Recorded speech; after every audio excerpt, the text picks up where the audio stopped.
আজকের আমার নিবেদন রবীন্দ্রনাথ ঠাকুরের আমি। আমার ওই চেতনার রঙে পান্না হলো সবুজ, চুনে উঠল রাঙা হয়ে। আমি চোখ মেললুম আকাশে, জ্বলে উঠল আলো পূবে পশ্চিমে।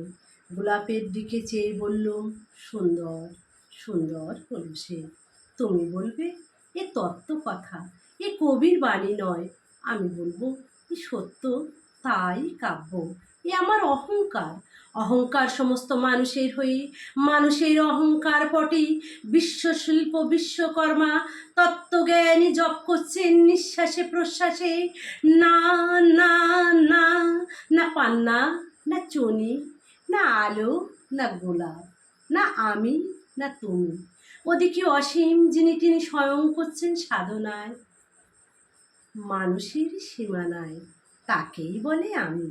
সেই আমের গহনে আলো আধারে করল সঙ্গম, দেখা দিল রূপ, জেগে উঠল রস। না, কখন ফুটে উঠে হলো হাঁ, মায়ার মন্ত্রে রেখায় রঙে, সুখে দুঃখে। একে বলো না তত্ত্ব, আমার মন হয়েছে পুলকিত। সেই বিশ্ব আমি রচনার আসরে হাতে নিয়ে তুলি, পাত্রে নিয়ে রং।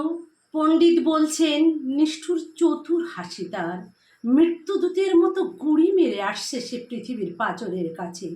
একদিন দেবে চরম টান তার সাগরে, পর্বতে, মর্ত্যলোকে, মহাকালের নতুন খাতায়।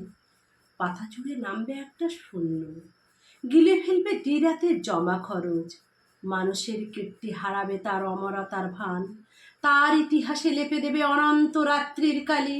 মানুষের যাবার দিনের চোখ বিশ্ব থেকে নিকিয়ে নেবে রং, মানুষের যাবার দিনের মন বিশ্ব থেকে নিকিয়ে নেবে রস। শক্তির কম্পন চলবে আকাশে আকাশে, জ্বলবে না কোথাও আলো।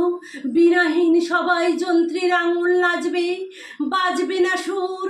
সেদিন কবিত্বহীন বিধাতা একা রবেন বসে নীলিমাহীন আকাশে।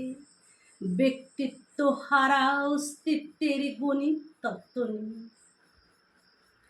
তখন বিরাট বিশ্বভুবনে, দূরে দূরান্তরে, অনন্ত অসংখ্য লোকে লোকান্তরে এ বাণী ধ্বনিত হবে না কোনোখানে। তুমি সুন্দর, আমি ভালোবাসি। বিধাতাকে আবার বসবেন সাধনা করতে, যুগ যুগান্তর ধরে প্রলয় সন্ধ্যায় জপ করবেন।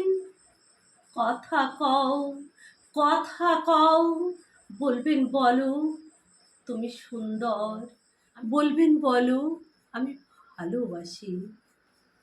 নমস্কার।